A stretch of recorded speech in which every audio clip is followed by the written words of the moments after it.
Yo, what's going on, fellas? My name is Arbuckle. Welcome back to another video. Today is my first video on Black Ops 4, and I wanted to share with you guys the best Ninja Defuse class setup. I know a lot of people are jumping on already in search and destroy games trying to get Ninja Defuses, and I wanted to share with you guys what I personally believe is the best Ninja Defuse class setup to use so that you can get the most Ninja Defuses possible. So without further ado, let's jump right into this class setup. So the gun that I'm using, the primary weapon that I'm using is a GKS. It's a submachine gun. To be honest with you guys, I would highly recommend using a submachine gun. I don't really think it matters which one you use.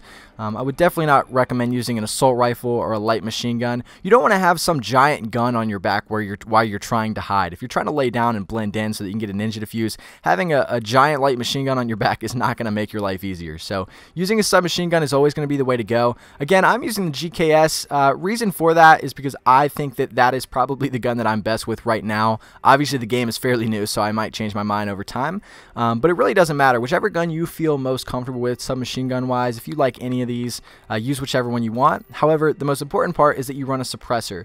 To be honest with you guys, we're probably not going to be shooting a lot of people. If we're going for Ninja Defuses, the goal is not to make a lot of noise, not to shoot people.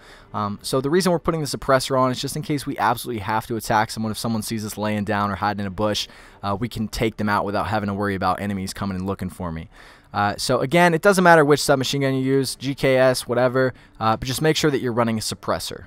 The secondary that I'm running is the RK7. I love this thing, so much fun to use. And to be honest with you, I really don't think it's important. You might not even need a secondary. Again, like I said, we're not really going to be shooting a lot of people. I just have it as a backup. I kind of had an extra slot that I just wanted to use, so I went ahead and picked that. Again, it doesn't matter. You can go with whatever you want. If you really want to, you can go with the combat knife. I think that's something fun to do.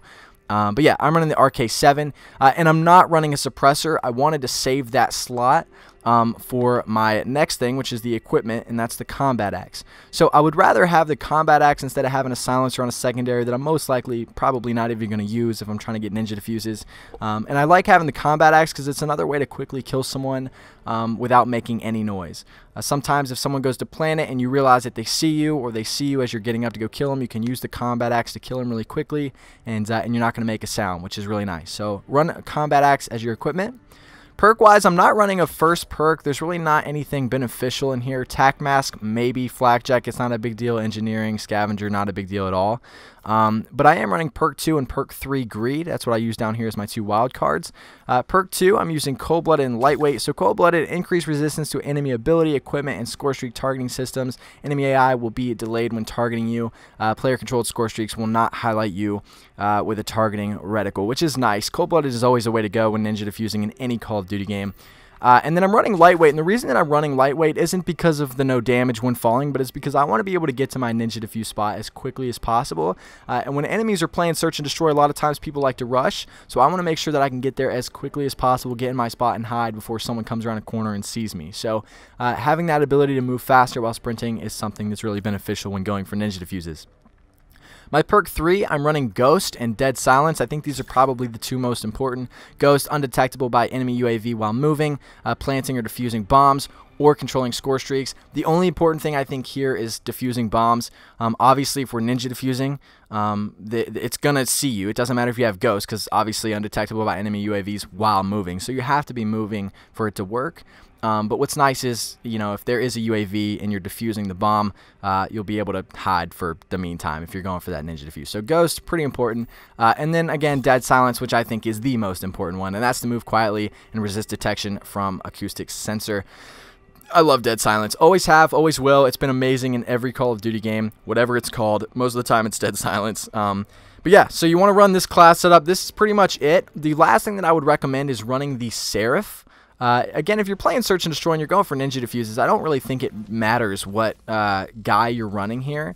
But I like using the Seraph, and the reason for that is because she is generally the smallest character. If you look at all these other guys, they're all ginormous. Like, this dude is huge. Like, what the hell's that? But all these guys are huge, and this girl, where's the other girl? Battery? The battery chick has like a giant thing, and yeah, like she's just really tall, and you know, you want to be as small as possible if you're trying to hide. So using the Seraph, I think, is the best way to go. You can play around with your outfits, try to find something that blends in. I think the blackout one looks pretty good. But yeah, guys, that's it for the video. I hope you guys did enjoy. If you guys have anything else to add to the class setup or have any questions about it, make sure to leave a comment in the comment section down below. Make sure to subscribe if you haven't already, and I'll see all you guys in the next video. Can we be friends?